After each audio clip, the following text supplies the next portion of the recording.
Hi, how you doing? Justin here. Welcome to IM-159, which is the practice routine for Foundation 5. What we've got here is 5 minutes of your triad practice, which is making sure you memorize where the triads are, where the root notes are, and working out the string groupings 2, 3, 4, and the minors on 2, 3, 4, and then practicing them. Then you've got 5 minutes on your triad chord changes. So bouncing around up and down the neck, trying to get those triad shapes as fast as you can, making sure that you remember what string the root note's on, and remembering to look at the root note before you try and change to the chord. That's the trick for being able to do these kind of jumping all over the neck kind of changes. We've then got 5 minutes of our usual major scale with the metronome. Hopefully you're getting the speed up a little bit more now. You should be feeling really confident with your alternate picking and really, just working on the speed. That's it. Remember the speed, the point of the speed rather, is to synchronize the two hands. That's the real reason that we're doing that stuff. It's not really about you playing the scale fast. It's about getting a good coordination between the two hands.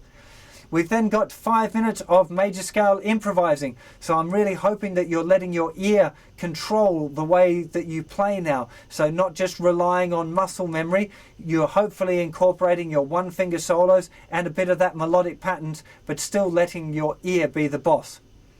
Next up, we got 10 minutes of the Just Use Sound to Improve Now training and or transcribing songs on your own. I'm really hoping at this stage that you're doing plenty of your own transcribing, because that is the key to becoming a good guitar player. I can't emphasize it to you strongly enough. Learning songs on your own is the thing that will make you good, and a failure to do that, to ignore my advice and not do any transcribing, means that you probably won't ever become a really confident guitar player. You might be able to kind of play the notes, you'll be able to play some songs, but there'll be always that thing missing. Lots of times I meet guitar players and they come for a lesson, they go, well, I can do this and I can do this, but there's something missing. And 9 times out of 10, the something missing is that they haven't been doing any transcribing.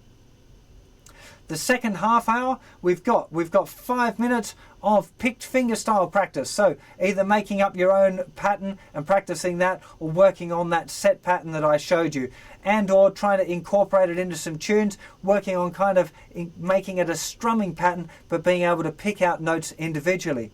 We've got 5 minutes of legato practice. If you're new to legato, that'll be doing hammer-ons and flick-offs individually. If you're cool with that, then it's incorporating it into the minor pentatonic and the major scale using legato technique, that is the hammer-ons and the flick-offs, to play the scales up and down. If you're confident with that, you might want to start using some melodic patterns and making sure you incorporate the legato techniques into that. Remember, after the foundation stage, you probably want to start doing the exercise called the finger gym, which is a real hardcore workout using hammer-ons and flick-offs. We've then got your rhythm guitar. So you're working on your chips, spreads, splangs, and your muted strumming.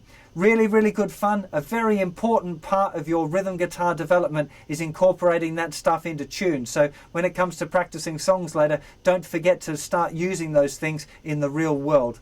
We've also got now 5 minutes on the major pentatonic.